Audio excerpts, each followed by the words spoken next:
معايا 320 جرام من زبدة الكاكاو.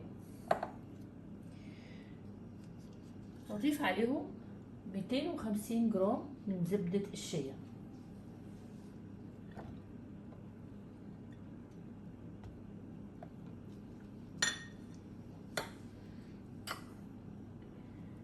مية جرام من زيت جوز الهند. زيت جوز الهند الطبيعي اسمه زيت جوز هند مجزأ طبيعي، جايباه من مصنع الإبلي، كذلك كل الزيوت والزبد اللي أنا استخدمتها.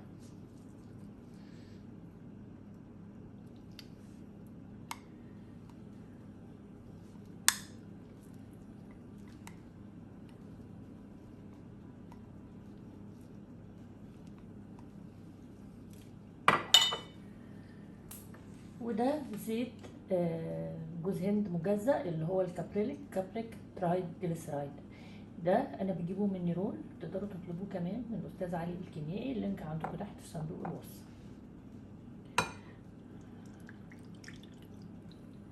وخدت منه 200 جرام بالظبط.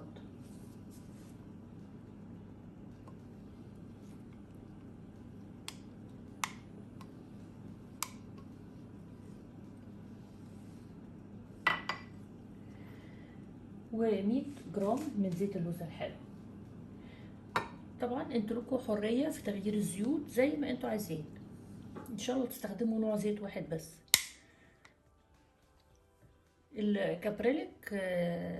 كابريليك ترايجليسرايد اللي هو الزيت جوز الهند المجزأ، ميزته ان هو ما بيبقاش فيه احساس دهني للزبده على الجسم، ده ميزته.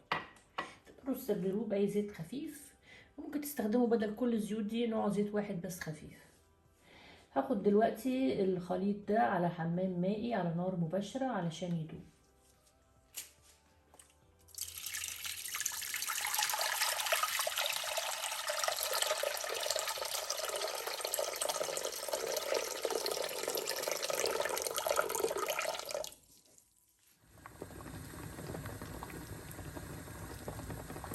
هنا بعد ما داب تماما بنقله في بيكر منفصل علشان درجة الحرارة تنزل بسرعة. بس طبعا هحتاج ان انا احطه نص ساعة في الفريزر، واول لما الجوانب بتاعته تبتدي تتجمد هشيله من الفريزر. شايفين هنا ابتدى يتجمد اهو كده، فشلته من الفريزر. هضيف 10 جرام من الفيتامين اي. الفيتامين اي طبعا انتي اوكسيدنت، بيحافظ على الزيوت بتاعتي من الاكسده.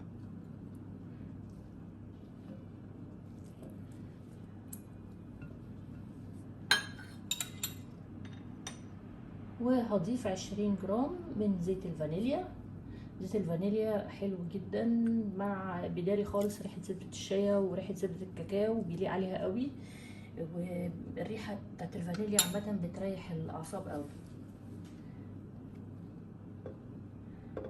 اقلب كده، احاول انزل بقى الجزء المتجمد ده كده واضرب بالهاند بلندر.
هنا الزبدة بتاعتي نفشت مرتين قوامها، وبقت يعني جميلة جدا وهشة وقوامها حلو قوي.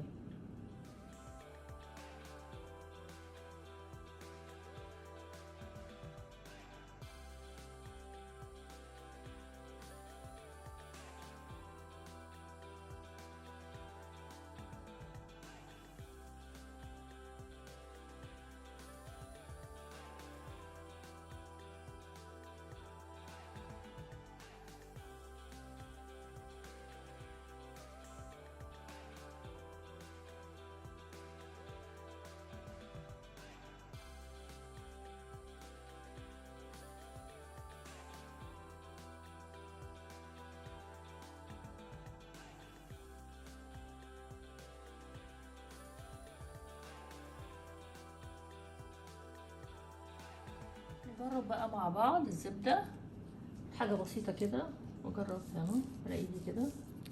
شايفين سريع الامتصاص ازاي وما بيسيبش اي اثر، رائع يعني، جميل جدا جدا جدا.